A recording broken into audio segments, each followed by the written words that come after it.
South ఇండియాలోనే biggest sorry store మన Varahi silks మన విజయవాడ ఎంజీ రోడ్లో ప్రారంభం.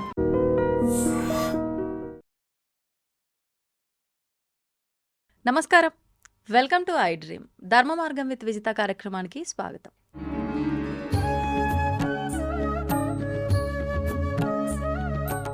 ప్రస్తుతం మనతో పాటు ఉన్నారు spiritual scientist, visionary spiritual leader, ఎన్నెన్నో దేశ విదేశాల్లో ఆధ్యాత్మిక కార్యక్రమాలు, గీతా ప్రవచనాలు ఇస్తూ ఉంటారు. దేశ విదేశాల్లో ఉన్న వాళ్ళందరికీ కూడా ఆన్లైన్లో కూడా గీతా ప్రవచనాలు, గీతా క్లాసెస్ చెప్తూ ఉంటారు. వారే గౌరంగా దర్శన్ దాస్ ప్రభుజీ. ఇప్పుడు వారితో మాట్లాడి మరిన్ని విషయాలు తెలుసుకుందాం. మనకున్న సందేహాలన్నింటినీ కూడా నివృత్తి చేసుకునే ప్రయత్నం చేద్దాం. హరే కృష్ణ ప్రభుజీ. హరే కృష్ణ ప్రభుజీ, ప్రతి ఒక్కరం కూడా మంచిని చెడుని రెండింటినీ కూడా అనుభవిస్తూ ఉంటాం నిత్య జీవితంలో. అది చిన్న పిల్లలైనా పెద్దవాళ్ళైనా మంచిని చూస్తాం, చెడును చూస్తాం. అది మనం వ్యక్తిగతంగా అనుభవిస్తాం కూడా. కానీ ఎవరైనా కూడా మంచిని స్వీకరించడానికి సిద్ధంగా ఉంటారే తప్ప చెడుని మాత్రం ఎవ్వరూ యాక్సెప్ట్ చెయ్యము. కానీ రెండింటిని స్వీకరించాలనేది భగవంతుడు చెప్పిన విధానమేనా? నిజంగా రెండింటిని స్వీకరించాలా? స్వీకరిస్తేనే మన జీవితం బాగుంటుందా? దాని గురించి వివరించి. మంచినే స్వీకరించాలి, చెడుని స్వీకరించకూడదు. కానీ మీరు చెప్పిన మాట నుంచి నాకు అర్థమైంది ఏంటంటే, కష్టం సుఖం, మంచి చెడు కాదు. మనం ఎప్పుడూ మంచినే స్వీకరించాలి, మంచి మార్గాన్నే అవలంబించాలి, చెడ్డ మార్గానికి దూరంగా ఉండాలి, చెడ్డ అలవాట్లకు దూరంగా ఉండాలి, చెడ్డ వ్యక్తులకు దూరంగా ఉండాలి, చెడ్డ సహవాసాలకు దూరంగా ఉండాలి. మంచిని స్వీకరించాలి, చెడుని తిరస్కరించాలి. కానీ మీరు అన్న దాని ప్రకారం కష్టాలు సుఖాలు, సుఖాలనే స్వీకరించాలా, కష్టాలని స్వీకరించకూడదా? అంటే కష్టాలు కొని తెచ్చుకోవాల్సిన అవసరం లేదు, కానీ కష్టాలు వాటంతటి వచ్చేస్తూ ఉంటాయి. అవును, వచ్చేస్తే స్వీకరించాల్సిందే, తప్పదు కదా. అంతే కదా. కష్టాలని అవాయిడ్ చేయడానికి వీలైనంత కష్టపడాలి. కష్టపడి కష్టాలను అవాయిడ్ చేయండి. కానీ మీరు ఎంత కష్టపడినా కూడా కొన్ని కష్టాలు వస్తూ ఉంటాయి, అవి పోవు. దాన్ని స్వీకరించాల్సిందే. ఇప్పుడు జలుబు వచ్చింది, జ్వరం వచ్చింది, డాక్టర్ దగ్గరికి వెళ్తారు, మందు వేసుకుంటారు, 2 రోజుల్లోనూ 3 రోజుల్లో నయం అవుతుంది. కానీ కొన్నిసార్లు డాక్టర్ దగ్గరికి వెళ్తారు, వాళ్ళు ఏదో టెస్టులు చేస్తారు, జీవితం అంతా ఈ బాధతో నువ్వు ఉండాల్సిందే, బతకాల్సిందే. ప్రతిరోజు శేష జీవితం, ప్రతిరోజు ఈ టాబ్లెట్ వేసుకోవాల్సింది అంటారు. అంతే, ఇక బతకాల్సిందే దాంతో. ఇప్పుడు మనకి 3 రకాల కష్టాలు ఉన్నాయండి: ఆధ్యాత్మిక, ఆది భౌతిక, ఆది దైవిక. ఆధ్యాత్మిక అంటే మన శరీరం వల్ల, మన యొక్క మనసు వల్ల వచ్చే కష్టాలు. ఆది భౌతిక అంటే ఇతర జీవరాశుల వల్ల వచ్చే కష్టాలు అనమాట. ఇప్పుడు కుక్కలు మరుగాయి అనుకోండి, కష్టం మనకి. ఎవరైనా ఇంటి వాళ్ళు, పక్కింటి వాళ్ళు, ఎదురింటి వాళ్ళు మనల్ని ఇబ్బంది పెట్టారనుకోండి, అదొక కష్టం. అంటే ఇతరుల వల్ల మనకు కలిగే కష్టాలని ఆది భౌతిక కష్టాలు అంటారు. ఇక మూడవది ఏమిటంటే ఆది దైవిక, అంటే దైవికంగా కలుగుతాయి అనమాట. ఇది ప్రకృతిలో వస్తాయి కదా, సునామీలు రావచ్చు, విపత్తులు, బాగా వడదెబ్బ తగలొచ్చు, ఎండ పెరిగిపోవచ్చు, చలి పెరిగిపోవచ్చు. అది మన చేతిలో లేదు. ఇప్పుడు అధిదైవిక క్లేశాలు అంటారు, వాటిని మనం స్వీకరించాల్సిందే. అంటే ప్రకృతి నియమాల ప్రకారం ఎండ పెరిగినా, చలి పెరిగినా, వాన పెరిగినా, కుంభవృష్టి కురిసినా, అతివృష్టి వచ్చినా, అనావృష్టి వచ్చినా తప్పదు, మనం స్వీకరించాల్సిందే. దానికి ఏం చేయలేం. కానీ మన చేతుల్లో ఉన్నంత వరకు కష్టాలని అధిగమించి కొని తెచ్చుకోకుండా మంచి మార్గాన్ని పాటిస్తూ సుఖాలని కోరుకోవడంలో తప్పులేదు. కానీ కష్టం వచ్చినా సుఖం వచ్చినా కూడా అది భగవంతుడి నిర్ణయం మేరకు మాత్రమే వచ్చింది అన్న విషయాన్ని మనం అర్థం చేసుకుని స్వీకరించాలి. కష్టాన్ని తొలగించుకోవడానికి ప్రయత్నించాలి. కానీ మీరు ఎంత మానవ ప్రయత్నం చేసినా కూడా ఇంకా కష్టం ఉంది అనుకోండి, ఏం చేస్తారు? ఇంకా అనుభవించాల్సిందే. అంతే. ఇప్పుడు ఇందాక మీరు అన్నట్లుగా మంచి వారితోటే స్నేహం చేయాలి, మంచి విషయాలే మాట్లాడాలి, మంచివారు ఉన్న దగ్గరే మనం ఉండాలి. పెద్దవాళ్ళు కూడా ఇదే చెప్తుంటారు ఎవరికైనా, పిల్లలకి.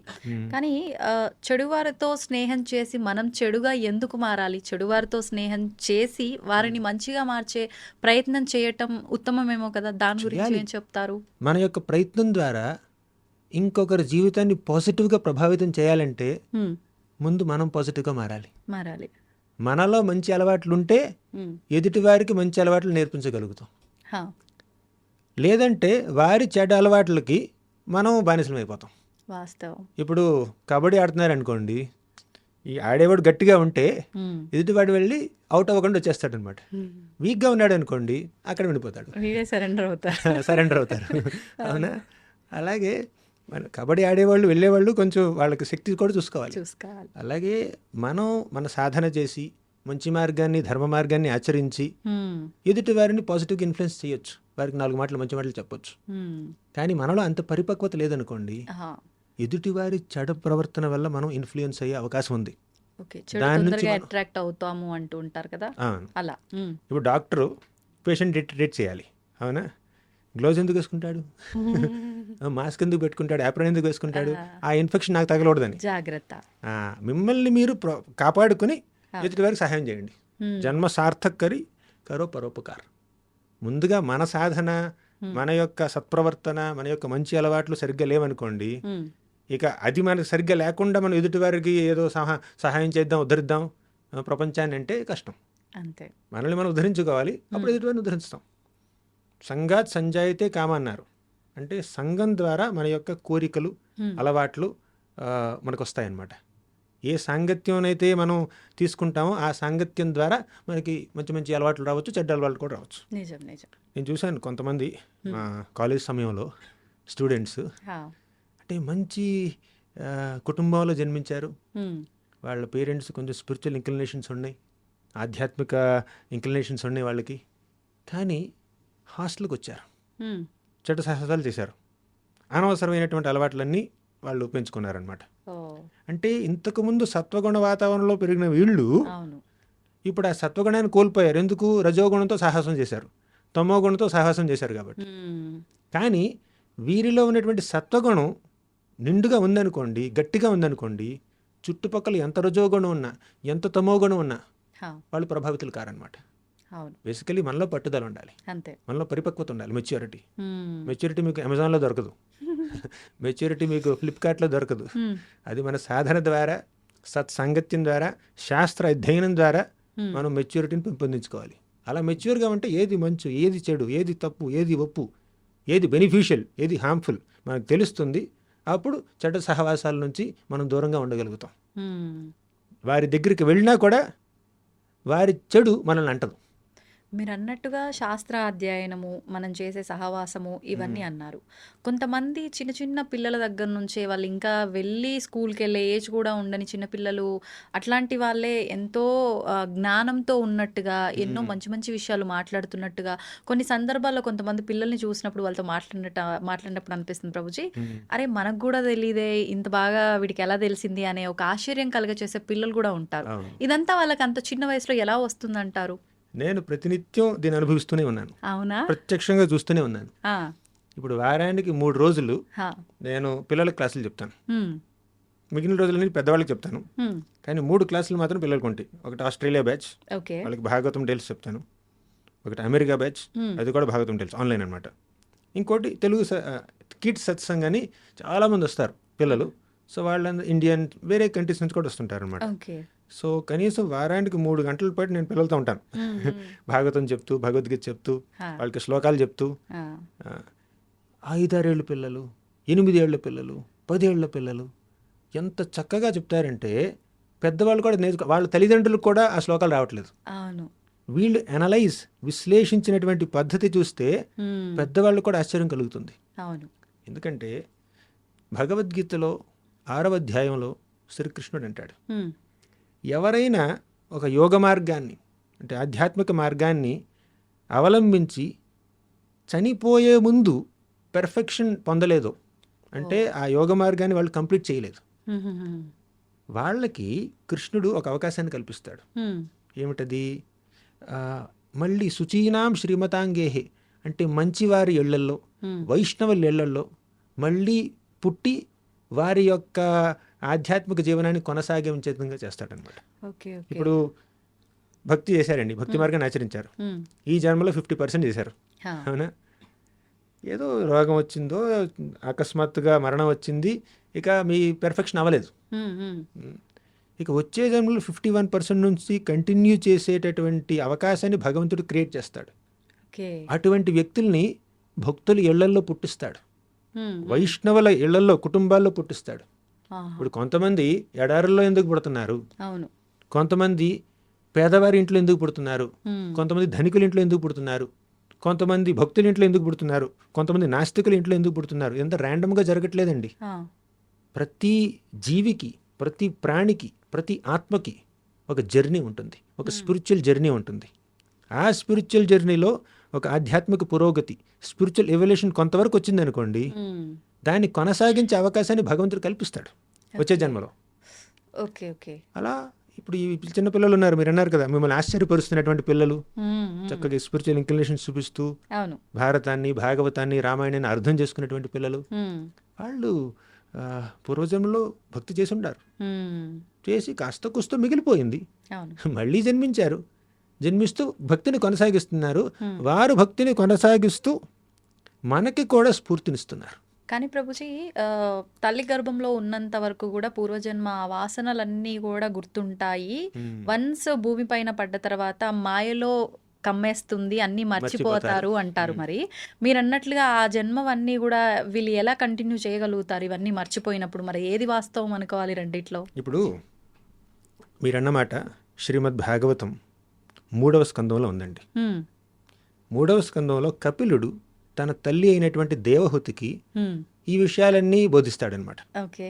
తల్లి గర్భంలో 9 నెలలు ఉన్నటువంటి ఆ శిశువు అనుభవించేటటువంటి ఆ కష్టాలు, ఫిజికల్గా, మెంటల్గా, ఒక భక్తుడైనటువంటి అంటే భక్తి మార్గాన్ని కాస్త కూస్తో ఆచరించినటువంటి ఒక వ్యక్తి ఆ. మళ్ళీ తల్లి గర్భంలోకి ప్రవేశించవలసి వస్తే, ఉమ్. అంటే భక్తిలో పూర్తిగా పరిపక్వత పొందలేదు కాబట్టి మళ్ళీ తల్లి గర్భంలోకి ప్రవేశించాడు. ఓకే. అప్పుడు ఏమనుకుంటాడంటే అటువంటి వాడు, నేను గత జన్మలో నా యొక్క భక్తి మార్గాన్ని సరిగ్గా ఆచరించలేదు, ఉమ్. ఇంకా మిగిలిపోయింది, ఉమ్. మళ్ళీ తల్లి గర్భంలోకి వచ్చాను. 9 నెలల పాటు ఆ పసికందుని ఆ తల్లి గర్భంలో బంధించడం అంటే అది సామాన్యం కాదండి. మనల్ని ఎవరైనా ఒక గోన్లో మూట కట్టారనుకోండి, అవును. 9 నెలల పాటు అలాగే ఇచ్చారు, కదలడానికి మెదలడానికి అసలు లేదు, సమయం లేదు, అది ప్లేస్ లేదు, స్పేస్ లేదు, చాలా కష్టం అనమాట. అటువంటి కష్టమైనటువంటి పరిస్థితుల్లో ప్లస్ ఇంకోటి ఏంటంటే ఆ మలం మూత్రం చుట్టుపక్కల ఉంటుంది అనమాట తల్లి గర్భంలోనే. తల్లి కాస్త కొంచెం కారం తిందంటే పిల్లవాడికి ఒళ్ళు మండిపోతుంది, మండిపోతుంది. అవునా? అలా ఆ లోపల ఉన్నటువంటి బిడ్డ చాలా కష్టాలు అనుభవిస్తాడు 9 నెలలు. అవును. ఆ సమయంలో పూర్వజన్మలో చేసిన భక్తి కాస్త గుర్తొస్తే, అంటే భక్తుడు అయి ఉంటే, ఓకే. అప్పుడు ఆ సందర్భంలో ఆ వ్యక్తి భగవంతుడిని ధ్యానిస్తాడు. స్వామి, నేను నా భక్తి మార్గాన్ని సీరియస్గా తీసుకోకుండా ఉమ్. మళ్ళీ ఇంకో తల్లి గర్భంలోకి ప్రవేశించవలసి వచ్చింది. కానీ ఈ జన్మలో మాత్రం అటువంటి పనులు చేయను నేను. ఈ జన్మలో మాత్రం నేను పూర్తిగా నీ పాదపద్మాలకి అంకిత భావంతో సేవ చేసేటటువంటి అవకాశాన్ని కల్పించు అని వేడుకుంటాడనమాట. ఉమ్. ఆ సందర్భంలో అటువంటి వ్యక్తి ఇంకొక ప్రార్థన కూడా చేస్తాడు. ఏమిటంటే, స్వామి, నన్ను ఇక్కడే చంపేశాయి, ఉమ్. తల్లి గర్భంలో పుట్టకముందే నా జీవనాన్ని ఇక్కడ ముగించేసేయి నువ్వు. ఎందుకంటే నువ్వు కనుక ఇక్కడ ముగించావంటే నేను ఇప్పుడు నిన్ను తలుచుకుంటున్నాను, ఉమ్. నీ స్మరణలో ఉంటూ నేను మరణిస్తే నిన్ను చేరుకుంటాను. కానీ ఒకసారి తల్లి గర్భంలో నుంచి బయటికి వచ్చిన తర్వాత నిన్ను స్మరించుకుంటానో లేదో నాకు తెలీదు, అంతే. తర్వాత మాయ ప్రభావం చేత ఇంకేం జరుగుతుందో నాకు తెలియదు. కాబట్టి ఇప్పుడే నేను సరైన కాన్షియస్నెస్లో ఉన్నానని చెప్పి థ్యాంక్ యూ కూడా చెప్తాడు. ఒక పశ్చాత్తాపం ఉంటుంది, ఒక కృతజ్ఞతాభావం ఉంటుంది, ఒక పట్టుదల ఉంటుంది. ఉమ్. ఇవన్నీ ఎటువంటి శిశువుకు ఉంటాయండి? పూర్వజన్మలో భక్తి మార్గాన్ని కాస్త కూస్తో ఆచరించినటువంటి వ్యక్తులకి ఉమ్. అటువంటి పరిస్థితి ఉంటుంది. ఓకే. కానీ అలా ప్రతి ప్రాణి, తల్లి కడుపులోకి ప్రవేశించినటువంటి ప్రతి ప్రాణి అలా ఎప్పుడు భగవంతుని ప్రార్థించడండి. ఎందుకంటే చాలామంది ఎందుకు తల్లి కడుపులో ప్రవేశిస్తారు? కర్మ వల్ల, చేసిన పాపాల వల్ల, ఉమ్. పాపాల వల్ల, పుణ్యాల వల్ల ఆ. అలా ప్రవేశిస్తారు. అందరికీ అటువంటి చైతన్యం ఉండదు తల్లి కడుపులో ఉన్నప్పుడు. ఉమ్. సరే, ఇప్పుడు తల్లి కడుపులో నుంచి బయటికి వచ్చిన తర్వాత అని మర్చిపోతారు అని అన్నారు. కరెక్టే. ఇప్పుడు ఒకటి, తల్లి కడుపులో ఉన్నప్పుడు ఎవరికి గుర్తుంటుంది? పూర్వజన్మ స్మృతులు కానీ, ఇంతకుముందు చేసినటువంటి భక్తి యొక్క ఇంప్రెషన్స్ కానీ. భక్తి చేస్తే గుర్తుంటుంది, అవును. చేయలేదనుకోండి, కేవలం కర్మ మాత్రమే చేశారు, అవును. అప్పుడు ఏం గుర్తుండదు. గుర్తు. సాధారణ వ్యక్తులు అనమాట. 3 రకాల కర్మలు ఉన్నాయి: ఉమ్. పాపకర్మ, పుణ్యకర్మ, భక్తి కర్మ. ఉమ్. పాపకర్మ అంటే చేసే తప్పులు, పొరపాట్లు, అనవసరమైనటువంటి అలవాట్లు, అవన్నీ పాపకర్మలు. పుణ్యకర్మలు తెలిసిందే. ఇప్పుడు పాపకర్మ చేస్తే మనకి కష్టాలు కలుగుతాయి. అది నరకంలో కావచ్చు, వచ్చే జన్మలో కావచ్చు. పుణ్యకర్మ చేస్తే సుఖాలు స్వర్గలోకంలో కావచ్చు, ఇక్కడే మంచి డబ్బు, పరపత్తి, పేరు, ప్రతిష్టలు, అదొక సుఖం. కానీ ఈ పాపం పుణ్యం రెండు భౌతికమే. కానీ భక్తి కర్మ అశాశ్వతం. కానీ భక్తి కర్మ ఉంటుంది చూడండి, అది శాశ్వతం. ఇప్పుడు పాపం చేస్తే కింద లోకాలకు వెళ్తారు, అధపాతాళానికి వెళ్ళొచ్చు. పుణ్యకర్మ చేస్తే పైలోకానికి వెళ్ళొచ్చు. కానీ పైలోకాలైనా కింద లోకాలైనా అవన్నీ ఈ భౌతిక ప్రపంచంలోనే ఉన్నాయి కదా. స్వర్గలోకానికి వెళ్ళినా కూడా పొద్దున గీతా ప్రవాహంలో చెప్తున్నాను నేను 9వ అధ్యాయంలో, తీతం భుక్త్వా స్వర్గలోకం విశాలం క్షీణే పుణ్యే మర్త్యలోకం విశంతి. అంటే పుణ్యం చేసి స్వర్గలోకానికి వెళ్ళినా ఆ పుణ్య ఫలితం క్షీణిస్తే మర్త్యలోకం విశంతి, మళ్ళీ భూమి మీదకి రావాల్సిందే. పుణ్య సంపద ఏదో యజ్ఞాలో, దానాలో, వ్రతాలో, తపస్సులో చేసి పుణ్యం సంపాదిస్తారు, స్వర్గలోకానికి వెళ్తారు. ఆ పుణ్యం ఎక్స్పైర్ అయిపోయిన తర్వాత, పూర్తిగా క్షీణించిపోయిన తర్వాత మళ్ళీ ఇక్కడికి రావాల్సిందే. పైకెళ్ళడం కిందకి రావడం, పైకెళ్ళడం కిందకి రావడం, సైకిల్ అంతే. సైకిల్. ఈ జనన మరణ చక్రాలని, ఈ అప్ అండ్ డౌన్ సైకిల్ని ఆపాలి అంటే భక్తి మార్గాన్ని ఆచరించాలి, స్పిరిచువల్ యాక్టివిటీ చేయాలి, మెటీరియల్ యాక్టివిటీ కాదు. అది మెటీరియల్ యాక్టివిటీ గుడ్ అయినా బ్యాడ్ అయినా అది మెటీరియలే, అది భౌతికమే. కాబట్టి మనకి పాపకర్మలు పుణ్యకర్మలు కాదండి, భక్తి కర్మలు చేయాలి. అప్పుడు ఇక తల్లి కడుపు నుంచి బయటకు వచ్చిన తర్వాత మనం మంచి మార్గాన్ని ఆచరిస్తే, భక్తి కర్మలను చేస్తే అప్పుడు మళ్ళీ ఇంకో జన్మ లేకుండా ఉంటుంది. ఓకే. ఇప్పుడు భక్తి కర్మ అంటే మీరు అన్నట్లుగా ఏం చేస్తే అది భక్తి కర్మగా మారుతుంది? అంటే దానం, ధర్మం, సేవ ఇలాంటివి ఏం చేసినా అది పుణ్యం కింద మారుతుంది అని భావన. మరి పాపము అని అంటే ఎవరికి వారు చేసేది మంచి అనుకుని చేస్తూనే పాపం తెలియకుండానే చేసేస్తున్నారు. ఈ 2 రకాలుగా మాత్రమే తెలుసు. మరి భక్తి కర్మ అంటే మేము ఆచరించే దాంట్లోనే భగవంతుడి ఆలయానికి వెళ్ళామా, భగవంతుడి వ్రతాలు పూజల్లో పాల్గొన్నామా, ఇదే మాకు తెలిసిన భక్తి కర్మ. ఇదేనా ఇంకేదైనా ఉందా? భక్తి కర్మ అంటే అది పుణ్యకర్మకి భిన్నం కాకుండా కూడా ఉండొచ్చు. మీరు అన్నారు దాన ధర్మాలు చేస్తే పుణ్యం కిందకు వస్తుంది, భక్తి కిందకు రాదని. మీరు చేసే దాన ధర్మాలు కూడా భక్తి భావనతో చేస్తే అది భక్తి కర్మల కింద మారచ్చు. అంటే ఏ రకంగా భక్తి భావన ప్రభుజీ? అంటే మనం ఏ కార్యక్రమం చేసినా కూడా లోపల ఒక మనస్తత్వం ఉంటుంది, లోపల ఒక కోరిక ఉంటుంది, ఒక కాన్షియస్నెస్, ఇంటెన్షన్, మోటివ్ ఉంటుంది, ఆశ ఉంటుంది అన్నమాట. ఏ భావనతో చేస్తున్నాం. ఫర్ ఎగ్జాంపుల్, ఒక వ్యక్తి దానం చేశాడండి, అవునా? కొంతమంది దానం చేసే వ్యక్తులు ఏమంటారు తెలుసా? దేవుడు ఈ దీనుల మీద దయ చూపించకపోతే నేను చూపించాను, నేనే దేవుడిని అనుకుంటాడు. దానం చేస్తున్నాడు, మంచి పని అది. కానీ ఏ భావనతో దానం చేస్తున్నాడండి? నేను దేవుడిని చేస్తున్నాడు, దేవుడు లేడని చూపిస్తున్నాడు, అంతే. నేను లేకపోతే వీళ్ళకి గతే లేదు అన్నట్టు చేస్తున్నాడు. కరెక్ట్. ఇంకొకరు ఏమంటారు? వాళ్ళు దానం చేస్తారు, ఎవరికైతే దానం చేస్తున్నారో వారిని రేపు వాడుకోవాలి వాళ్ళు. కరెక్ట్.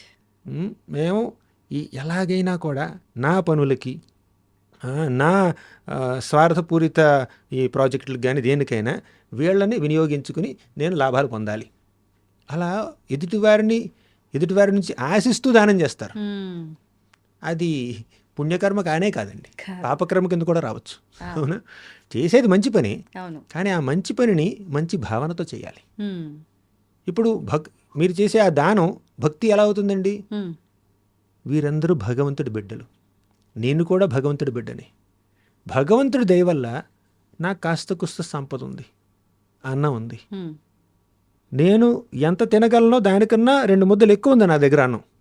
కాబట్టి ఈ 2 ముద్దల్ని దానం చేద్దాం. వారు భగవంతుడి బిడ్డలే. కొన్నిసార్లు ఏంటంటే 2 ముద్దలు ఎక్కువ కాదు, నా ముద్దలో కూడా సగం తీసి వాళ్ళు దానం చేస్తారనమాట. ఎదుటి వారిని భగవంతుడి బిడ్డలుగా భావించి, తమని తాము భగవంతుడి బిడ్డలుగా భావించి, నేను ఈ భగవంతుడి బిడ్డలకి సేవ చేస్తున్న నా సేవాభావంతో, ఆధ్యాత్మిక భావనతో ఎదుటి వారిని భగవంతుడి బిడ్డలుగా గమనించి చేసేది అది భక్తి కార్యం అవుతుందండి. ఇప్పుడు మేము కూడా ప్రసాద వితరణ చేస్తాం, అది కేవలం ఫిలంథ్రఫీ లాగా కాదనమాట. అది భగవంతుడికి నైవేద్యం పెట్టినటువంటి ఆ ప్రసాదాన్ని, భగవంతుడి యొక్క ప్రసాదాన్ని అందరికీ పంచడం అంటే దేవుడికి వారిని దగ్గరగా తీసుకురావడం. ఆకలి తీర్చడం అంటే అది కేవలం శరీరానికి సంబంధించినటువంటి దానం. కానీ భగవంతుడికి నివేదన చేసినటువంటి నైవేద్యాన్ని వాళ్ళకి పెట్టామనుకోండి, మీరు వారికి శారీరకంగా హెల్ప్ చేయట్లేదండి, అవును. ఆధ్యాత్మికంగా హెల్ప్ చేస్తున్నారు. ఓకే. ఓకే. మరి ఆత్మని భగవంతుడి దగ్గర తీసుకొస్తున్నారు. హ్మ్. కాబట్టి చేసే ప్రతి పని, మీరు ఉద్యోగం చేస్తున్నారు, మీరు ఇంటర్వ్యూలు తీసుకుంటున్నారు, ఇది కూడా భక్తి కావచ్చండి. ఇది కేవలం వృత్తి కాదు, హ్మ్. భక్తి కావచ్చు.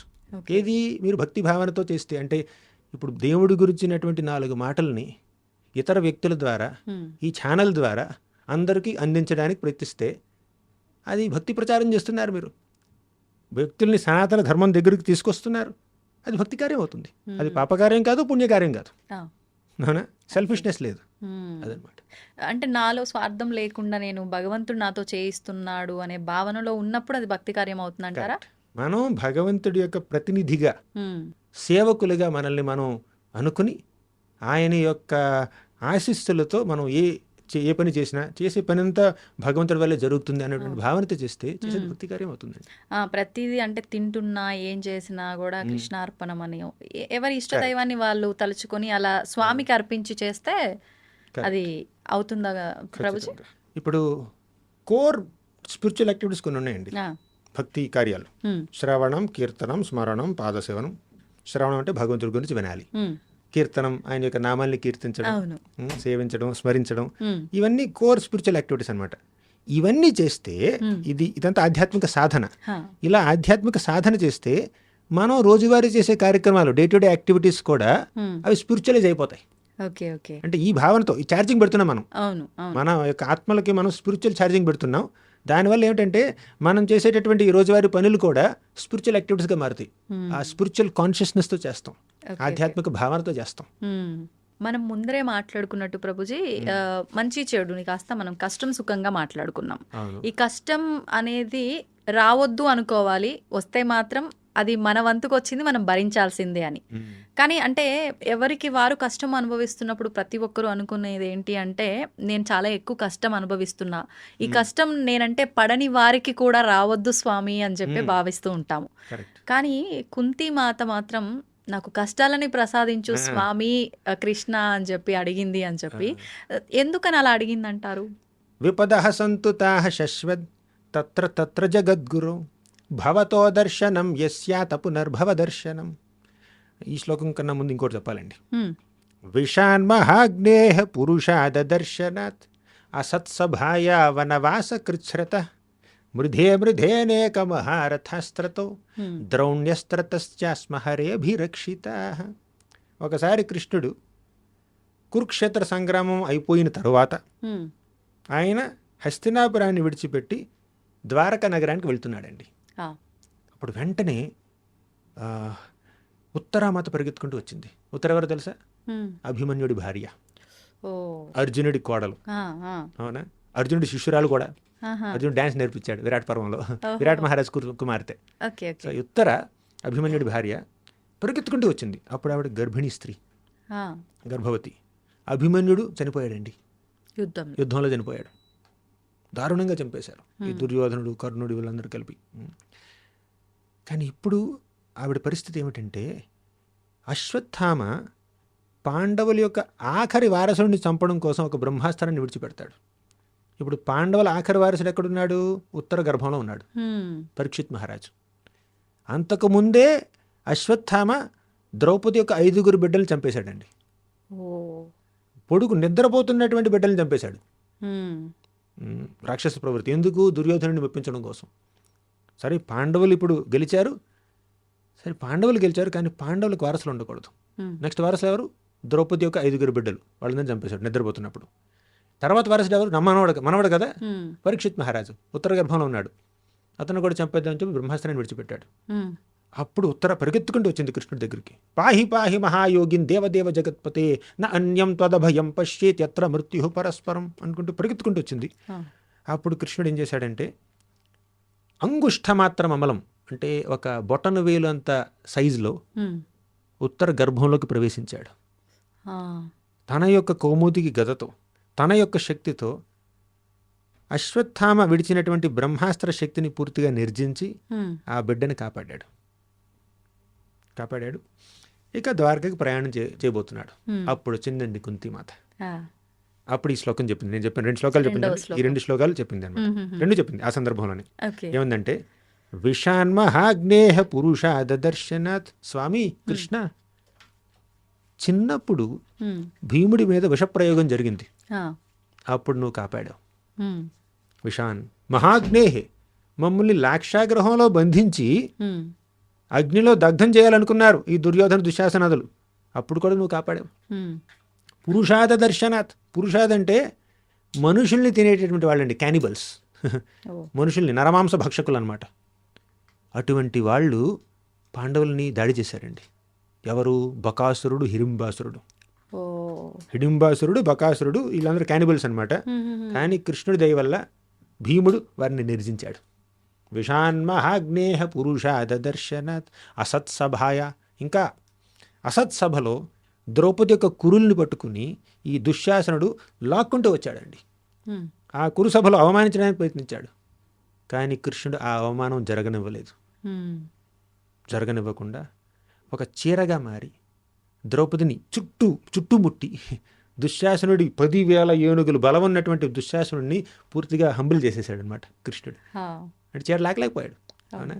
అలా ద్రౌపదిని రక్షించావు, భీముని రక్షించావు, మా అందరినీ రక్షించావు, రాక్షసుల నుంచి రక్షించావు, నరమాంస భక్షకుల నుంచి రక్షించావు.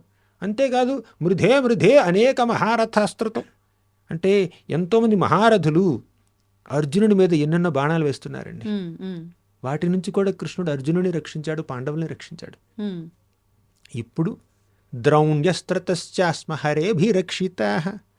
ఇప్పుడు నువ్వేం చేశావు? ద్రోణి అంటే ద్రోణాచార్యుడి యొక్క బిడ్డ. ఎవరు? అశ్వత్థామ.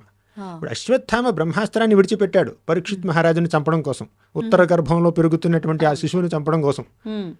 ఇప్పుడు ఉత్తర గర్భంలో ఉన్న శిశువుని కూడా నువ్వు కాపాడావు కృష్ణ. ఎన్ని కష్టాల్లో నువ్వు వచ్చి కాపాడుతున్నావు మమ్మల్ని. నువ్వు లేకపోతే మేము ఎలా బతుకుతాం? ఇప్పుడు అందండి తర్వాత మీరు అన్నమాట, ఆ కష్టాలన్నీ మళ్ళీ కావాలి. ఇప్పుడు ఇన్ని కష్టాల్లో నువ్వు వచ్చి కాపాడావు కదా, ఆ కష్టాలన్నీ నాకు కావాలి మళ్ళీ. అంటే విపదః సంతు తాః శాశ్వతంగా ఈ కష్టాలు మాకు కలగాల్సిందే. విపదః సంతు తాః శాశ్వత్ తత్ర జగద్గురు. ఓ జగద్గురు, కృష్ణం వందే జగద్గురుం. ఆ కష్టాలన్నీ మళ్ళీ కలిగించు. ఏమంటుందో తెలుసా అండి, మనం అసలు అది ఊహించుకోలేం కూడా. నా బిడ్డ భీముడి మీద మళ్ళీ విషప్రయోగం జరగాలి, మమ్మల్ని మళ్ళీ నరమాంస భక్షకులు ముట్టడి చేయాలి, మా ఇంటికి మళ్ళీ నిప్పంటించాలి, మా కోడల్ని మళ్ళీ అవమానించాలి. ఇదండి ఒక రకంగా చెప్పాలంటే. ఎవరైనా కోరుకుంటుంది ఆవిడ. అవునా? విపదః సంతుతాః శాశ్వతంగా ఈ కష్టాలు ఉండని. తత్ర జగద్గురు. ఎందుకు? కష్టాలంటే ఇష్టమా? మీకు చాక్లెట్ ఇష్టం, ఇంకెవరికి దోశలు ఇష్టం, ఇంకొంతమందికి ఇడ్లీలు ఇష్టం, ఇంకొంతమందికి పిజ్జా ఇష్టం, కుంతి కష్టాలు ఇష్టం. అది కాదు ఇక్కడ మెసేజ్ ఏమిటంటే, భవతో దర్శనం యస్యాత్ పునర్భవ దర్శనం. మాకు ఎప్పుడైతే కష్టం కలిగిందో ఆ సందర్భంలో నువ్వు వచ్చి నువ్వు దర్శనం ఇచ్చావు మాకు. భవతో దర్శనం యస్యాత్, నీ యొక్క దర్శనం తీసుకుంటే అపునర్భవ దర్శనం. భవ అంటే ఈ భౌతిక జగత్తు. నిన్ను ఎవరైతే దర్శిస్తారో వాళ్ళు మళ్ళీ ఈ భౌతిక జగత్తుని దర్శించరు. ఇంకా మరొక జన్మ లేదు. ఇప్పుడు కష్టాల ద్వారా నిన్ను చూసే అవకాశం మాకు కలుగుతుంది అంటే కష్టాలు ఓకే మాకు. అంటే కష్టాలంటే ఇష్టం అని కాదు అక్కడ విషయం. సుఖాల ద్వారా నువ్వు కనిపిస్తే ఓకే, కష్టాల ద్వారా కనిపిస్తే ఓకే, ఒడిదుడుకుల ద్వారా కనిపిస్తావు ఓకే, నువ్వు కనిపించాలి, మీ దర్శనం కావాలి నాకు. సో కుంతిమాతకి కృష్ణుడిని చూడడం అంటే ఇష్టం, ఆయన సమక్షంలో ఉండడం అంటే ఇష్టం. తర్వాత ఏముందో తెలుసా కుంతిమాత? కృష్ణుడు కురుక్షేత్ర సంగ్రామం అయిపోయింది, పాండవులు రాజులయ్యారు. ఇప్పటి వరకు కృష్ణుడు వారికి ఇచ్చినటువంటి సపోర్టు ఇంకా అవసరం లేదు, వాళ్ళు రాజులు కదా. ఇప్పుడంటే వనవాసం చేస్తున్నారు, చాలా ఒడిదుడుకుల్లో ఉన్నారు, కష్టాలు తీరిపోయినాయి. కృష్ణుడు ద్వారకకు వెళ్ళాడు మళ్ళీ. అప్పుడు పాండవులు, ద్రౌపది మాత, కుంతిమాత వీళ్ళందరూ ఏమనుకుంటున్నారంటే కష్టాలు ఉన్నప్పుడే బాగుండేది, కృష్ణుడు కనిపించేవాడు. ఇప్పుడు కష్టాలే లేవు, కృష్ణుడు కూడా కనిపించట్లేదు, కాబట్టి కష్టాలు మళ్ళీ వస్తే బాగుంటాయి అనుకుంటున్నారు అనమాట. అంటే భగవంతుడిని చూడడానికి వాళ్ళు అలా ఊళ్ళు ఊరుతారు. అంటే విశ్వాసం కూడా ఉంది ఆయన మీద వాళ్ళకి. కష్టం వచ్చింది అంటే కష్టానికి మళ్ళీ తోడుగా స్వామి ఉంటాడు మాతో అని. అవును, స్వామి కష్టాలు తీర్చడానికి తోడుగా ఉండడం కాదు అక్కడ విషయం. స్వామిని చూసి అదృష్టం కలుగుతుంది అంతే. ఆయన కష్టం తీర్చకపోని మాకు అది అవసరం లేదు, అంటే దాంతో మాకు we have no interest in it. ఇప్పుడు ఉత్తరామాత అండి అవును. వచ్చింది కృష్ణుడి దగ్గరికి. స్వామి, నా బిడ్డని చంపడానికి అశ్వత్థామ బ్రహ్మాస్త్రం విడిచిపెట్టాడు హ్మ్. అని కాపాడమని వచ్చింది. కానీ ఉత్తరామాత అనుకోవచ్చు, నా భర్తని కాపాడలేదే ఈ కృష్ణుడు. హ్మ్.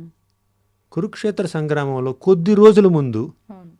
అభిమన్యుడి మీద దాడి జరిగితే అభిమన్యుడిని కాపాడలేదు కృష్ణుడు. అవును. నా భర్తని కాపాడనటువంటి ఈ కృష్ణుడు ఈరోజు నా బిడ్డను కాపాడుతాడా, వేరే దేవుడి దగ్గరికి వెళ్దాం అనుకోలేదండి. ఆ.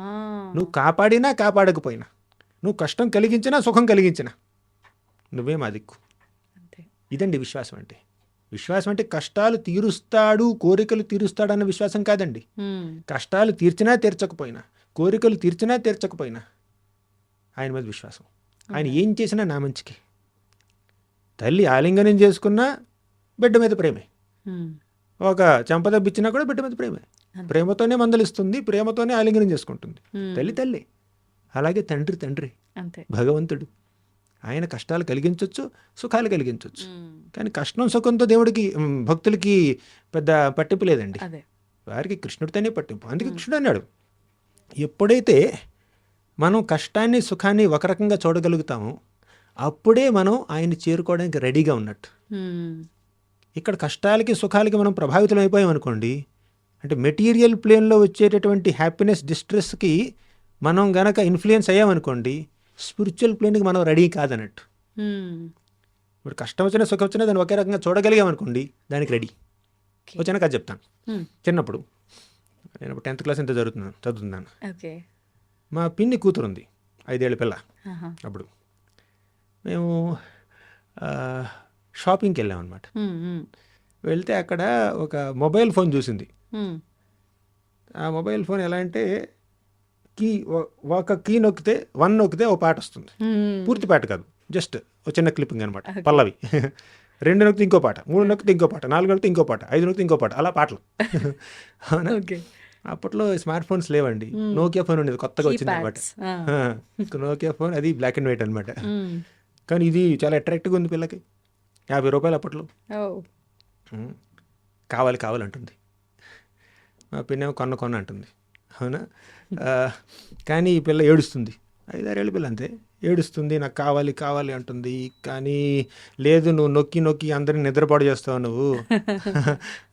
2 రోజులు ఫోన్ పాడు చేస్తావు, అవును. ఆ ఫోన్ బాగున్నంత వరకు మన నిద్రపాడు చేస్తావు. ఓకేనా? కాబట్టి నీకు అక్కర్లేదు పాడు చేయడం ఇక్కడ కామన్. కామన్. అలా అని చెప్పి శాంక్షన్ చేయలేదన్నమాట. ఆహా. చేయకుండా షాప్ నుంచి బయటకు వచ్చి ముందుకు వెళ్ళిపోతుంది. హ్మ్. ఈ పిల్లని నాకు విడిచిపెట్టారనమాట. నేను ఈ పిల్లని ఓదార్చాలి, హ్మ్. నా పని. రోడ్డు మీదే ఇక భయంకరంగా సీన్ చేస్తుంది ఓ. ఈ పిల్ల. అవునా? నేను వెళ్ళి, నేను స్టూడెంట్ని, నా దగ్గర డబ్బులు ఏమిటి, నేను ఎలాగ ఏం చేయలేను. అవును. వెళ్ళి చెప్పాను, పిన్ని ఇచ్చేద్దాం ప్లీజ్, కొనేద్దాం అని అంటే సరే అని నా మొహం చూసి శాంక్షన్ చేసింది అనమాట మా పిన్ని. ఫోన్. మళ్ళీ షాప్కి వెళ్ళాం. ఆ. ఓకేనా? ఇప్పుడు కొంచెం కళ్ళు తుడుచుకుని ఇక స్టార్ట్ చేస్తుంది అనమాట. ఏం చేద్దాం? వాడు పెట్టాడు ముందుగా ఒక రెడ్ ఫోన్ పెట్టాడు, పింక్ ఫోన్ పెట్టాడు, ఎల్లో ఫోన్ పెట్టాడు, బ్లూ ఫోన్ పెట్టాడు, బ్లాక్ ఫోన్ పెట్టాడు, ఇవన్నీ ఫోన్లు పెట్టాడు అనమాట. ఇప్పుడు ఈ పిల్ల ఏం చేయాలో అర్థం కావట్లేదు. రెడ్ తీసుకోనా, బ్లూ తీసుకోనా, పింక్ తీసుకోనా? కానీ తల్లికి ఏమిటి, రెడ్ తీసుకున్నా, పింక్ తీసుకున్నా, బ్లూ తీసుకున్నా 50 రూపాయలు ఇవ్వాలి 50 రూపాయలు ఇవ్వాలి, వచ్చే పాటలు అవే. వచ్చే పాటలు ఏదో ఒకటి. కానీ విషయం ఏంటంటే, ఇప్పుడు ఒక బ్లాక్ ఫోన్ తీసుకుంటే ఈ పిల్లకి కష్టం కలుగుతుంది, బాధ. హ్మ్. కానీ పింక్ ఫోన్ తీసుకుంటే ఆనందం కలుగుతుంది. అంటే ఫేవరెట్ కలర్ అయింది, తీసేసుకుంది అనమాట. ఓకే. ఓకే. ఇప్పుడు పింక్ నాకు కష్టాన్ని సుఖాన్ని కలిగిస్తుంది, ఈ బ్లాక్, బ్లూ, గ్రీన్ అవి నాకు ఇబ్బంది కలిగిస్తుంది, లేదంటే నాకు ఇష్టం లేదనమాట. హ్మ్. హ్మ్. కానీ తల్లి ముందేమందంటే ఒరిజినల్ ఫోన్ ఇచ్చింది, నోకియా ఫోన్ ఇచ్చింది. హ్మ్. ఇప్పుడు దీంతో వాడుకోవచ్చు, నువ్వు నువ్వు నువ్వు మీ తండ్రితో మాట్లాడవచ్చు, ఇది వాడుకుంటే లేదు, నాకు అదే కావాలంటుంది. ఓకేనా? కానీ ఇప్పుడు తల్లి శాంక్షన్ చేసేసిన తర్వాత హ్మ్. ఇప్పుడు ఈ పిల్ల ఏ ఫోన్ తీసుకుంటుంది, ఏ రంగు ఫోన్ తీసుకుంటుంది అనేది పిల్ల చాయిస్. అంతే. ఆ పిల్లకి ఒక ఫోన్ ఆనందాన్ని ఇవ్వచ్చు, ఇంకో ఫోను నిరుత్సాహాన్ని ఇవ్వచ్చు. కానీ తల్లికి 2 ఒకటే. అంతే. ఎందుకు? తల్లి మెచ్యూర్ కాబట్టి, తల్లి దగ్గర నిజమైన ఫోన్ ఉంది కాబట్టి. పిల్లకి మాత్రం బొమ్మ ఫోన్ కావాలి. హ్మ్. అలాగే భక్తిలో పరిపక్వత పొందిన వ్యక్తులు ఉంటారు చూడండి, వారి దగ్గర నిజమైన ఫోన్ ఉన్నట్టు అనమాట, దేవుడితో మాట్లాడుతున్నట్టు. భక్తి మార్గంలో లేని వాళ్ళు ఉంటారు చూడండి, వాళ్ళు నాకు ఈ కష్టం వద్దు, సుఖం కావాలి, కన్ఫ్యూజన్. ఇది ఆనందం, ఇది ఇది ఆనందం కాదు అని వాళ్ళు దీన్ని ద్వంద్వాలు అంటారండి. కష్టం, సుఖం, గెలుపు, ఓటమి, మంచి, చెడు అంత భౌతికమేనండి. అది పింక్ ఫోన్ అయినా ఎల్లో ఫోన్ అయినా అది ఫోన్ కాదు, బొమ్మ అది అంతే. ఇది నిజమైన ఫోన్. అలాగే కష్టమైన సుఖమైనా ఈ ప్రపంచంలో అది డబ్బు అయినా పేదరికమైనా లేక ధనం ఉన్నా కూడా అదంతా తాత్కాలికమే. కష్టం సుఖం ఈక్వల్. ఎలా ఈక్వల్? రెండు తాత్కాలికం కాబట్టి. కృష్ణుడు ఏమన్నాడు? దుఃఖాలయం అశాశ్వతం అన్నాడు. ఈ ప్రపంచమే దుఃఖాలయం, దుఃఖాలకు నెలకొలువు, అశాశ్వతం. ఇందులో ఉన్న కాస్తో కుస్తో సుఖం కూడా అది అశాశ్వతం. కొంచెం గ్రాస్గా చెప్పాలి అంటే ఒక ఆయన ఏమన్నారంటే ఈ ప్రపంచంలో ఉన్నది ఒక 40% సుఖం మూత్రత్యాగం ద్వారా జరుగుతుందన్నమాట. ఇంకో 40% సుఖం మలత్యాగం ద్వారా. అంటే ఎవరైతే ఈ మలమూత్ర త్యాగం చేస్తారో, అంటే అందరూ చేస్తూ ఉంటారు అవునా, అప్పుడు జరిగే రిలీఫ్ ఇంకా దేంట్లో దొరకదు అనమాట. అంటే అది చేసే అవకాశం లేకపోతే లోపల చాలా బాధపడతారనమాట. ఇప్పుడు అది ఎమర్జెన్సీలో ఉన్న వ్యక్తులకి మీరు కొత్త ఐఫోన్ తీసుకొచ్చి ఇచ్చినా, ఒక కొత్త నెక్లెస్ తీసుకొచ్చి ఇచ్చినా, లేదు ముందు నేను బాత్రూమ్కి వెళ్ళాలి తర్వాత ఇవన్నీ అలా అంటారా? అలాగే ఈ ప్రపంచంలో పెద్ద సుఖం లేదండి. అవును, కాస్త కుస్త సుఖాలు కూడా చాలా తాత్కాలికమైనటువంటి సుఖాలు. కాబట్టి తాత్కాలిక సుఖాల కోసం ప్రాకులాడకుండా, తాత్కాలికంగా వచ్చే కష్టాలను చూసి మరీ ఓవర్వెల్మ్ అయిపోకుండా మీరు వాటిని తటస్థ వైఖరిలో ఎలా డీల్ చేయగలో అలా డీల్ చేయండి. మీ శాయశక్తిలా మీరు మానవ ప్రయత్నంతో దాన్ని డీల్ చేయండి. ఓకే, కానీ మీరు స్పిరిచువల్ యాక్టివిటీ మీద ధ్యాస పెట్టండి. ప్రభుజీ, కొంతమంది ఈ వివరణ వింటే ఇలా ఆలోచించే వారేమో వాళ్ళ తరఫున నేను అడుగుతున్నా. చెప్పండి. మరి ప్రతిదీ భగవంతుడి ఆటే, అవును, ఇవన్నీ శాశ్వతమైనవి కావు, తాత్కాలికమైనవి. అలాంటప్పుడు ఎందుకు ఇవన్నీ సృష్టించబడాడు? ప్రతి ఒక్కటి భగవంతుడి సృష్టి. మంచి, చెడు, కష్టం, సుఖం, ఈ ద్వంద్వ పదాలు ఏదైతే ఉన్నాయో, ఆ అనుభవాలు ఏదైతే ఉన్నాయో, ఏది కూడా ఆయన కనుసన్నల్లో జరగట్లేదు అని చెప్పలేం. అన్నీ ఆయన ఆజ్ఞతోటే జరుగుతున్నాయి, ఆయనే ఆడిస్తున్నాడు అనుకుంటున్నాం. మరి ఇవన్నీ అవసరం లేదు వీళ్ళకి, వీళ్ళు చేరుకోవాల్సింది ఇది, వీళ్ళతో చేపించాల్సింది ఇది అని ఆయనకు ఒక క్లారిటీ ఉన్నప్పుడు ఎందుకు ఈ double games? Correct. Double game ఆయన ఆడట్లేదండి, మనం ఆడుతున్నాం. ఎలా అంటే ఒక చిన్న ఉదాహరణ. సూర్యుడు ఉదయిస్తున్నాడు, మీరు సూర్యుడిని చూస్తూ నిలబడ్డారు. ఏం కనిపిస్తుంది? కాంతి కనిపిస్తుంది. కానీ మీ వెనుకేముంది? పొడుగాటి నీడ ఉంది. అవునా? మీరు గనక సూర్యుడిని చూడకుండా సూర్యుడికి వెన్ను చూపించి ఇటు చూశారనుకోండి, ఏం కనిపిస్తుంది? నల్లటి నీడ కనిపిస్తుంది. సూర్యుడి వైపు తిరిగితే చక్కగా దేదీప్యమానంగా వెలిగిపోయేటటువంటి ప్రకాశం కనిపిస్తుంది అనమాట. ఇక్కడ వెలుతురు, ఇక్కడ నీడ, నల్లటి నీడ, చక్కగా బంగారు కాంతిలో వెలిగిపోతున్నటువంటి సూర్యుడు. ఏది చూడాలనేది మీ స్వేచ్ఛ, మీ చాయిస్, మీకు ఆ ఫ్రీడమ్ ఉంది. ఇప్పుడు భగవంతుడు సర్వస్వతంత్రుడు, ఆయనలో మనం అంశలం కాబట్టి మనకి కూడా కాస్త స్వాతంత్రత ఉండండి. ఆ స్వాతంత్రతతో, స్వేచ్ఛతో, ఫ్రీడమ్తో, ఫ్రీ విల్తో, మైన్యూట్ ఇండిపెండెన్స్తో మనం మంచిని స్వీకరిస్తే మంచి జరుగుతుంది, చెడుని స్వీకరిస్తే చెడు జరుగుతుంది. దానికి ఆయన బాధ్యుడు కాదండి. ఓకే, ఇప్పుడు మీరు సూర్యుడిని చూస్తే మీరు వెలుతురుని చూస్తారు, వెలుతురు కనిపిస్తుంది. సూర్యుడికి వెన్ను చూపిస్తే నీడ కనిపిస్తుంది. నాకు నీడ కనిపిస్తుంది, నల్లగా నీడ కనిపిస్తుంది, అంత సూర్యుడితో తప్పంటే కుదరదుగా. వెనకాల నీడ ఎందుకుంది? సూర్యుడు మీ వెనకాల ఉన్నాడు కాబట్టి మీ ఎదురుగా నీడ కనిపిస్తుంది. సూర్యుడు మీ ముందున్నాడు కాబట్టి మీ వెనకాల నీడ ఉంది. అంటే నువ్వు ఎటు స్టాండ్ తీసుకోవాలనే నిర్ణయం నీకు ఇచ్చేశాడు భగవంతుడు. కరెక్ట్. ఇప్పుడు నీడ మీ వెనకాల ఉండాలంటే, చీకటి మీ వెనకాల ఉండాలంటే మీరు ఆయన్ని చూడాలి. చీకటి మీ ముందు ఉండాలంటే ఆయనకు వెన్ను చూపించాలి. కానీ ఈ ఎటు నించోవాలి, నేను ఎటువైపు స్టాండ్ తీసుకోవాలి అనే నిర్ణయం కూడా నాకే ఫ్రీడమ్, మీరన్న ఆ మైల్యూట్ ఫ్రీడమ్ నాకే ఇచ్చాడా భగవంతుడు? కర్త కర్మ క్రియ అన్ని భగవంతుడే అంటారు, ఆయన చేతుల్లో లేదా? ఆయన చేతుల్లో ఉంది. ఒకవేళ ఆయన చేతుల్లో మనల్ని ఫ్రీడమ్, మనల్ని మంచినే చూస్ చేసుకునే విధంగా ఆయన మనల్ని ప్రభావితం చేయొచ్చు, కానీ చేయడు. ఎందుకంటే అలా చేస్తే మనం మెషిన్లు అవుతామండి, మనుషులు అవ్వం. ఇప్పుడు ఈ యంత్రాలం అవుతాం. కరెక్ట్. ఇప్పుడు దీనికి ఉంది, కెమెరా ఉంది మీకు ఎదురుగా, దీనికి చాయిస్ లేదు. ఆయన కెమెరామెన్ ఎయిట్ తిప్పితే అటే, కరెక్ట్. దాని ద్వారా తిరగలేదన్నమాట. ఒకవేళ కొన్ని కెమెరాలు దాని ద్వారా అది తిరుగుతూ ఉంటాయి, సీసీ కెమెరాలు, అది కూడా ప్రోగ్రామ్ చేశారనమాట. అంతే అంతే. అంటే అవి స్వేచ్ఛతో తిరగట్లేదు, ప్రోగ్రామ్ చేశారు. సిస్టమ్. స్వేచ్ఛని జీరో చేసేసి ఎవరో కంట్రోల్ చేస్తున్నారు, ప్రతి కదలికని కంట్రోల్ చేస్తున్నారు. అవునా? అలా మన యొక్క ప్రతి కదలికని, ప్రతి ఒక్క ఆలోచనని, ప్రతి కోరికని, ప్రతి మనోభావాన్ని భగవంతుడు కంట్రోల్ చేశాడు అనుకోండి, మనం మనుషులం కాదు, మనం వ్యక్తులం కాదు, మనం మనుషులం అయిపోతాం. వాస్తవం. కాబట్టి భగవంతుడు మనకి స్వేచ్ఛనిస్తాడు. ఇప్పుడు ఒక చిన్న ఉదాహరణ అండి. ఒక చిన్న బిడ్డ ఉన్నాడు, తల్లి బర్త్డే వచ్చింది, వెంటనే వెళ్ళాడు, కొంచెం అలా గార్డెన్లోకి వెళ్ళాడు, వెళ్ళి 4 చెట్ల దగ్గర నుంచి పువ్వులు కోసాడు, ఆకులు కోసాడు, ఒక బొకేలా కట్టాడు. చిన్న పిల్లాడు, 5 ఏళ్ళ పిల్లాడు, తనకు తెలిసిన విధంగా బొకేలు కట్టి తీసుకొచ్చి తల్లికిచ్చాడు. ఎంత ఆనందిస్తుందండి, ఎంత ఉప్పొంగిపోతుంది. ఇప్పుడు ఆ బిడ్డ కోసుకొచ్చినటువంటి పువ్వులన్నీ తల్లే పెంచింది, అంతే. బిడ్డను కూడా తల్లే కంది, తల్లే పెంచింది. కానీ ఆ బిడ్డ తన యొక్క స్వేచ్ఛని, తన యొక్క మైన్యూట్ ఫ్రీడమ్ని వాడుకుని తల్లికి నేను ఈ గిఫ్ట్ ఇవ్వాలి బర్త్డే రోజు అన్నటువంటి ఆలోచన తనకు తానుగా కలిగింది కాబట్టి తల్లి ఎంత ఆనందిస్తుంది, ఉప్పొంగిపోతుంది. కానీ ఇప్పుడు ఆ బిడ్డకి ఆలోచన లేదు. తండ్రి అన్నాడు, వెళ్ళి నువ్వు మీ అమ్మకి బొకే ఇస్తావా లేదా? నేనెవను, 4 తన్ని వెళ్ళి బొకే ఇవ్వు అంటే, ఆ రకంగా బొకే తీసుకొచ్చి పిల్లాడు ఇచ్చాడు అనుకోండి, అప్పుడు తల్లి స్వీకరించడానికి ఏమైనా ఇష్టపడుతుందా? తీసుకోవచ్చు, కానీ ఆ మొదటి కేసులో ఉన్న ఆనందం ఈ కేసులో ఉండదు. ఎందుకు? తల్లికి సేవ చెయ్యాలి, నా ప్రేమని తల్లికి ఇలా వ్యక్తపరచాలి అన్నటువంటి కోరిక తనకు స్వతహాగా కలిగింది, తర్వాత లేదు. అలాగే మనం మంచి మార్గాన్ని పాటించాలి అన్నటువంటి కోరిక మనలో స్వతహాగా కలిగింది అనుకోండి, దేవుడు ఆనందిస్తాడు. అలా స్వతహాగా కలగకుండా మనల్ని ఫోర్స్ చేసి ఆ మార్గాన్ని పాటించే విధంగా చేశాడు అనుకోండి, ఇప్పుడు ఆ ఫోర్స్డ్ సర్వీస్లో ఆయనకి ఎటువంటి ఆనందం లేదు. నాకు మంచినీళ్ళు కావాలంటే ప్రేమతో ఇచ్చాడు అనుకోండి, ఆయన నేను స్వీకరిస్తాను.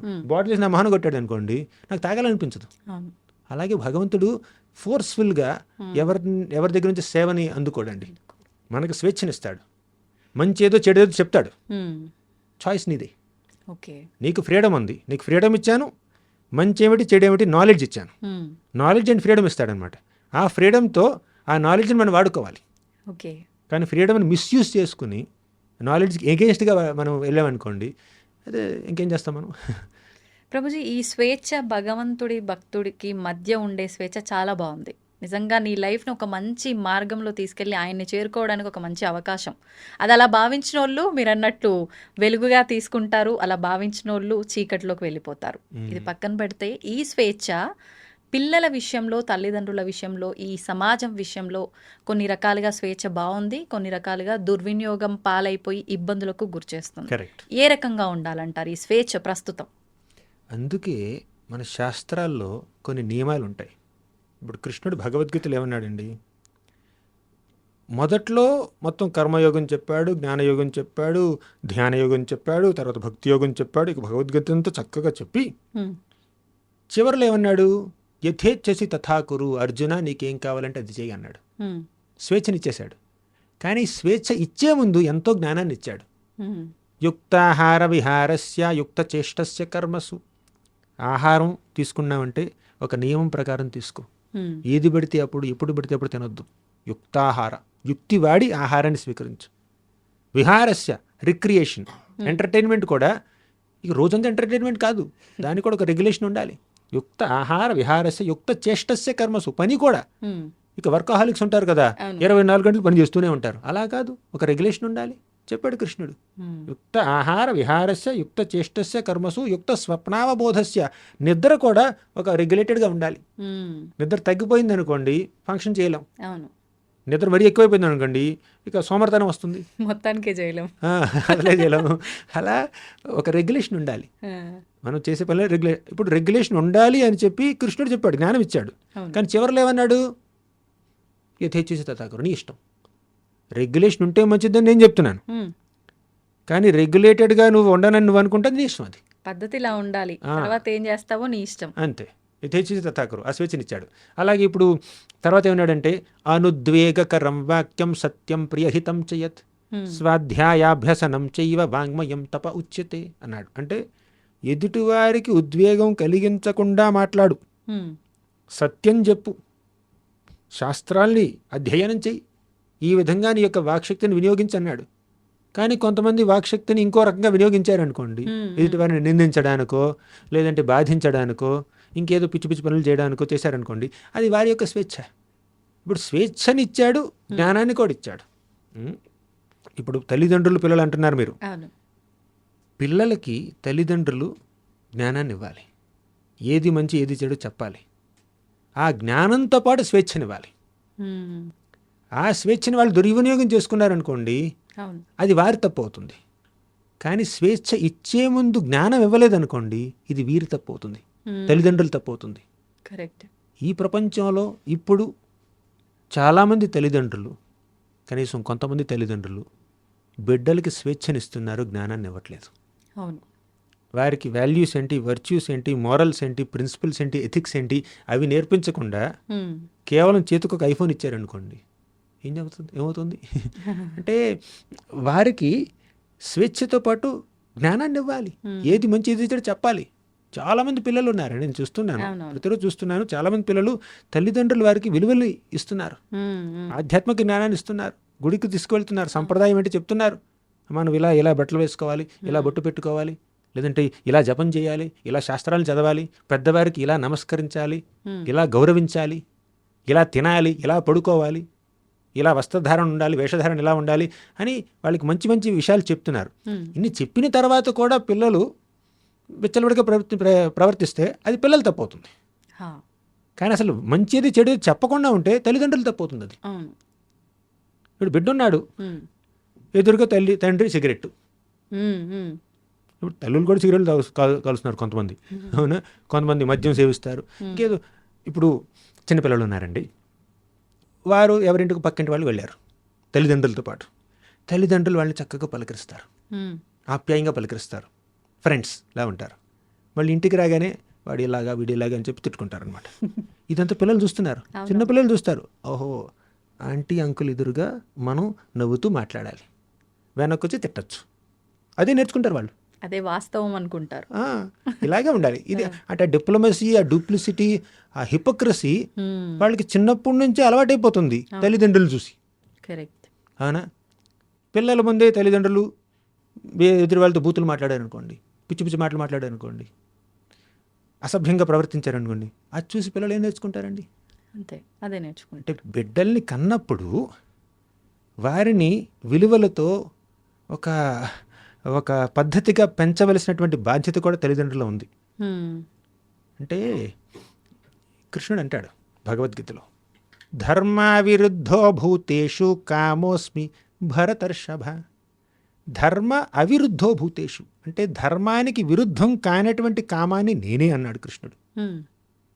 కామం అంటే స్త్రీ పురుషుల మధ్యలో ఉండేటటువంటి ఆ కామం ధర్మానికి విరుద్ధం కాకపోతే అది సాక్షాత్తు భగవంతుడే, దేవుడే, దైవత్వం. అది అంటే ధర్మానికి విరుద్ధంగా లేనటువంటి కామం అంటే శాస్త్రసమ్మతంగా స్త్రీ పురుషులు వివాహం చేసుకుంటారు, చేసుకుని శాస్త్రసమ్మతంగా ధర్మాన్ని ఆచరిస్తూ బిడ్డల్ని కంటూ ధర్మ ప్రకారం బిడ్డల్ని పెంచుతూ ఉంటారు. అది ధర్మ అవిరుద్ధో భూతేషు కామోస్మి భరతర్షభ. అది అటువంటి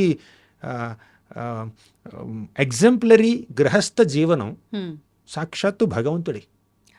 ధన్యవాదాలు Prabhuji. Hare Krishna. And for more videos, Please subscribe to iDream. Please subscribe to iDream. Please subscribe iDream. And please subscribe to iDream. For more videos, subscribe to iDream. please like, share and subscribe to the channel. Congratulations, iDream. Subscribe to iDream. Subscribe to iDream. So subscribe to iDream Media.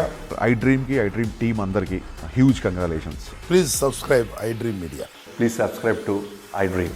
Subscribe iDream. Please subscribe to iDream. iDream అంటే నా కళల ఛానల్ను subscribe చేసుకున్నారు, నోరు తిరుగుతలేదు, మీరైతే గంట గుర్తు కొట్టండి. For more such videos, please subscribe to iDream.